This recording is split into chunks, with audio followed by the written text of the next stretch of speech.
Cú thoát nhiều tục phơi phò tang phơi phò tang các bạn mình khơi nhiều nạc làm màu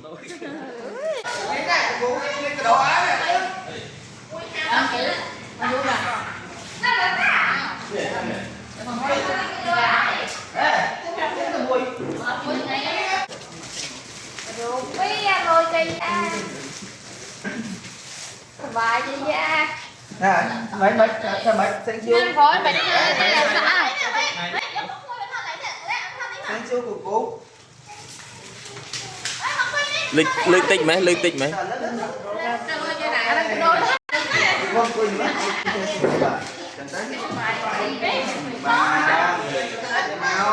ôi thơ xạ xây ở con pu ở con giấy lư ở con là kế ở con bukan